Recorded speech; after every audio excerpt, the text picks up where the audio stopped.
Bismillahirrahmanirrahim. Wassallallahu ala sayyidina Muhammad wa ala alihi washabihi wasallam. Assalamualaikum warahmatullahi wabarakatuh.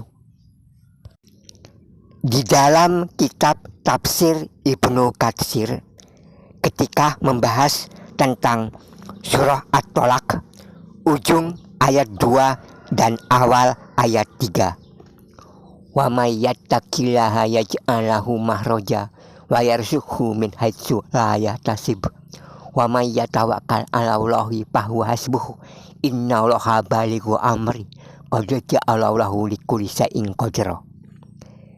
Barang siapa yang bertakwa kepada Allah Subhanahu wa taala, maka Allah akan memberikan kepadanya jalan keluar dari segala kesempitan hidupnya, dan Allah memberinya rezeki dari arah yang tidak disangkanya.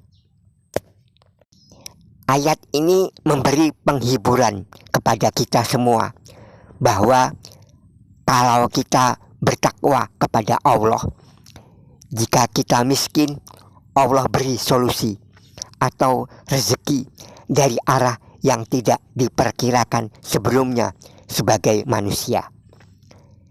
Kita dapat melihat di dunia ini orang yang tidak kelihatan sibuk, tapi rezekinya selalu ada. Kunci untuk mendapatkannya adalah berusaha melaksanakan segala perintah Allah dan menjauhi segala yang dilarang Allah. Ibnu Katsir menyampaikan riwayat tentang seseorang yang bernama Malik al-Asja. Ia memiliki anak bernama Aub yang sedang ditawan atau disandera oleh orang kafir. Pada zaman itu, bila ada orang Islam yang ditawan oleh orang kafir, biasanya ia akan disiksa, bahkan sampai dibunuh. Peristiwa penahanan ini diadukan kepada Nabi Muhammad SAW. Maka Nabi mengatakan, amalkan zikir atau doa yang merupakan kansum min kunusil jannah, perbendaharaan dari perbendaharaan surga.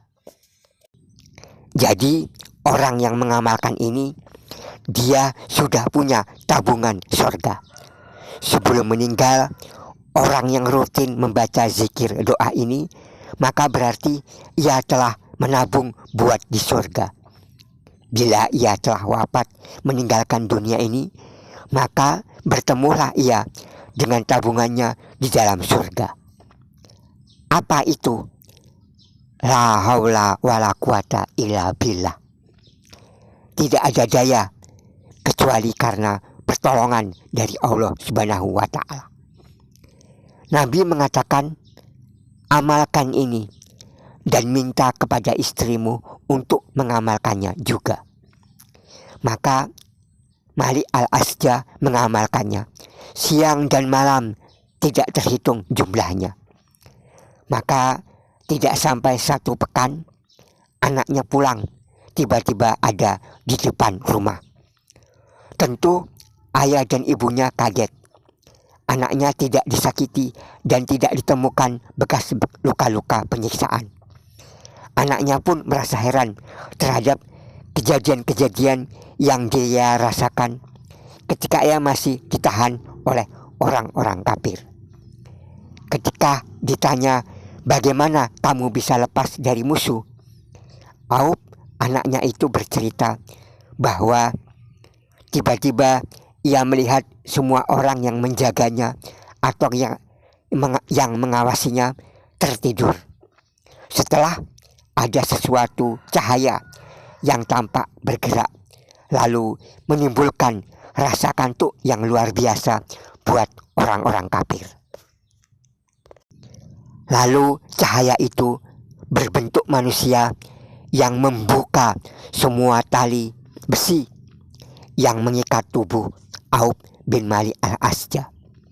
Bahkan tidak hanya itu, ketika Aub anak dari Malik al-Asja ini melarikan diri dari tawanan, unta-unta milik si penahannya juga ikut terlepas. Juga kambing-kambing milik si orang-orang kafir itu, ratusan ekor jumlahnya. Kemanapun Auf berjalan, hewan-hewan itu pun mengikutinya. Jika ia berlari, unta-unta dan kambing-kambing itu pun ikut berlari. Mulai dari Auf di tempat tahanan sampai Auf tiba kembali di rumah orang tuanya pada malam hari itu. Akhirnya peristiwa ini dipertanyakan oleh Malik bin As'aja kepada Nabi. Nabi terdiam, tidak mau gegabah memberikan pernyataan. Maka inilah asbab, penyebab turunnya ayat wa may yattaqillaha. Barang siapa yang bertakwa kepada Allah, yaj'alahu mahraja, maka Allah akan memberikan jalan keluar. Wa yarzuqhu min haitsu la yahtasib, dan Allah memberikan rezeki walaupun pada mulanya tidak pernah diduga-duga. Maka Nabi mengatakan, wahai Malik, unta-unta dan kambing-kambing itu sekarang menjadi milikmu.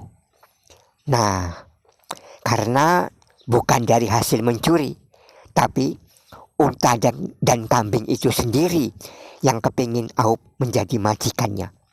Bukan lagi orang-orang kafir yang suka menyandera itu. Inilah kekuatan rahasia dari zikir la haula wala quwata illa billah. Winners yang berbahagia, Habib Muhammad Alawi bin Alaidrus di halaman 53 ketika beliau membahas tentang kalimat hauqalah, ada mencantumkan hadis dari Abu Hurairah bahwa Rasulullah Muhammad SAW berpesan, barang siapa yang diberi kenikmatan oleh Allah Subhanahu wa Ta'ala, hendaklah ia memperbanyak rasa syukurnya. Alhamdulillahirabbil alamin, alhamdulillah. Dan barang siapa yang banyak dosanya, hendaklah ia memperbanyak memohon ampun kepada Allah, beristighfar, astagfirullahalazim, astagfirullah, atau Allahumma gfirli, robbikfirli. Dan barang siapa yang merasa rezekinya lambat datangnya, merasa lambat rezeki, merasa sempit hatinya, maka hendaknya ia sadar bahwa la haula wala quwata illa billahil aliyil azim. Tidak ada daya dan kekuatan apapun kecuali atas izin dan kehendak dari Allah yang maha tinggi lagi maha agung. Kemudian dari Asad bin Rabi'ah juga meriwayatkan dari Nabi Muhammad SAW, barang siapa yang mengucapkan la haula wala quwata illa billah 100 kali setiap hari, maka ia tidak akan ditimpa kefakiran untuk selama-lamanya. Dalam kitab Kasifatus Saja yang ditulis oleh Syekh Nawawi Al-Bantani, ia menganjurkan 350 kali diulang setiap hari. Ini sekitar 10 menit saja. Bisa sesudah sholat subuh atau duha atau zuhur. Bahkan rezeki yang selama ini tidak pernah kita minta, Allah berikan.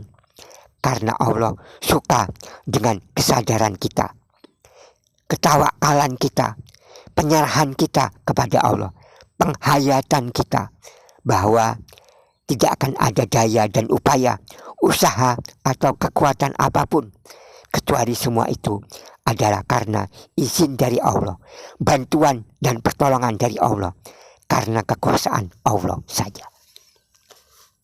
Demikian, lebih dan kurang saya mohon maaf.